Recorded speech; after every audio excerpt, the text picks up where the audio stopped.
Hello, and welcome to my channel. My name is Marie. The Invictus Games is an international sporting event for wounded, injured and sick servicemen and women, and the brainchild of Prince Harry.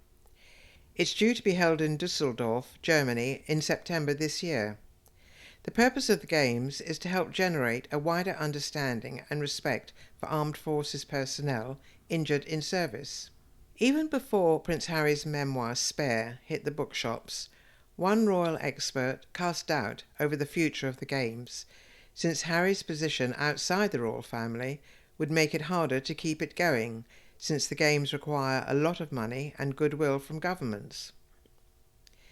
Harry has taken a lot of flack for his revelations in his memoir, particularly those relating to the royal family and his military experience. He upset senior military personnel when he talked about his Taliban kill count. He admits to killing 25 people while on military duty in Afghanistan, an act he compared to taking chess pieces off a board. Because of his comments, it's been mooted that Harry may lose his role in the Invictus Games.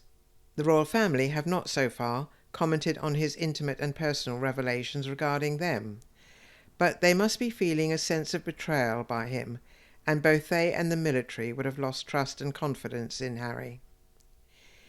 It seems to me he has serious problems. I think Harry is still traumatized by the death of his mother and has not come close to processing her death. Here he has my sympathy. However, most adults are able to move on after this sort of tragedy. I can't help feeling that had Harry had counselling after the death of his mother, he would be a different person today than the immature, bitter, angry man who seems to lack any self-awareness.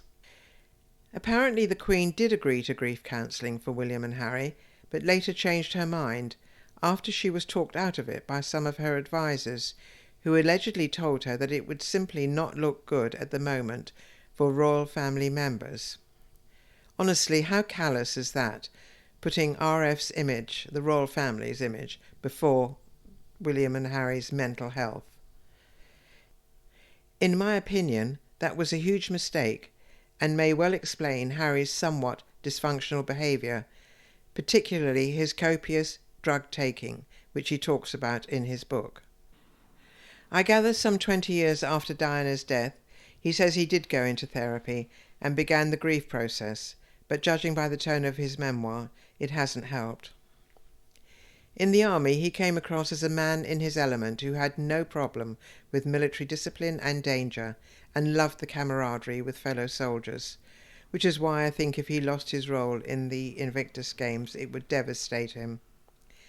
There is also the possibility that relationships between him and members of the royal family cannot be mended.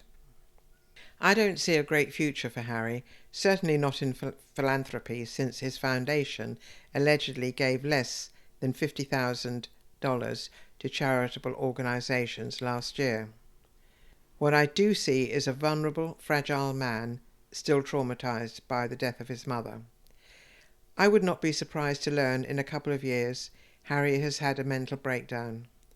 If that does happen, I sincerely hope there are good people around who will help and support him, because I think the guy needs protecting from himself. In my view, Harry and Meghan will become increasingly irrelevant figures in society, similar to his great-grand-uncle, Edward, who married Mrs. Simpson. That's it for now, folks. Please remember to subscribe and like as well. Stay well and safe, and see you next time. Bye for now.